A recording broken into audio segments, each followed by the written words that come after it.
5 আগস্টের পর বেনাপোল স্থলবন্দর দিয়ে রেলপথে পণ্য আমদানি বাণিজ্যে নেমেছে ধস। বিদায়ী অর্থবছরে রেলপথ দিয়ে আমদানি হয়েছে মাত্র 12,000 মেট্রিক টন পণ্য। আগের বছরের তুলনায় রাজস্ব এসেছে অর্ধেকেরও কম। এদিকে অবকাঠামো সংকটের কারণে ট্রেন যোগে পণ্য রফতানি কার্যক্রম শুরু করা যায়নি।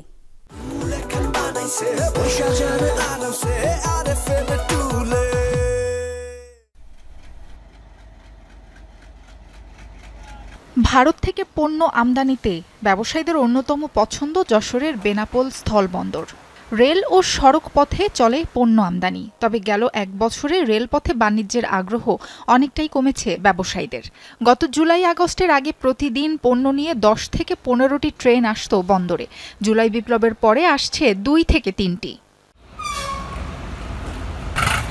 2023-24 অর্থবছরে রেলপথে আমদানি পণ্যের পরিমাণ ছিল 41,000 মেট্রিক টন। অথচ 2024-25 অর্থবছরে ভারত থেকে মাত্র 1,296টি ওয়াগনে 12,000 মেট্রিক টন পণ্য আমদানি হয়েছে। ভারতে বাংলাদেশের যে বাণিজ্যিক সম্পর্ক, সেখানেও একটা মোটামুটি একটা ঘাটতি তৈরি হয়েছে। বেশ কিছু নিষেধাজ্ঞা উভয় দেশ জারি করার কারণে অনেক পণ্য এখন আসতে পারছে। যেমন আমরা সুতা আগে প্রচুর পরিমাণে ইন্ডিয়া থেকে আসতো, সুতা বন্ধ করে দিয়েছে। ট্রেনে মালামাল আমদানি হলে খরচ অনেক কম, আমদানিকারকের ব্যয় কমে যায় এবং ব্যবসায়ীর উপকৃত হয়।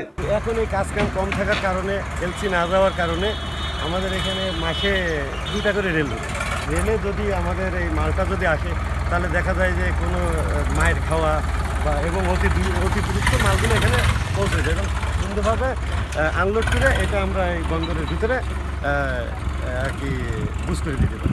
বন্দর কর্তৃপক্ষ বলছে 2023-24 অর্থবছরে এ খাতে রাজস্ব ছিল প্রায় 6 কোটি টাকা, আর বিদায়ী অর্থবছরে রাজস্ব এসেছে 2.5 কোটি টাকা, অর্থাৎ কমেছে অর্ধেকেরও বেশি।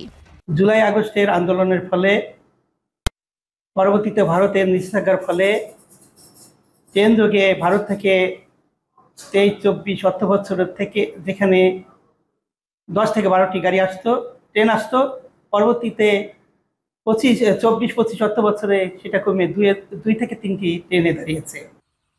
রেলযোগে বাংলাদেশি পণ্য ভারতে রপ্তানির নির্দেশনা থাকলেও তা চালু করা সম্ভব হয়নি।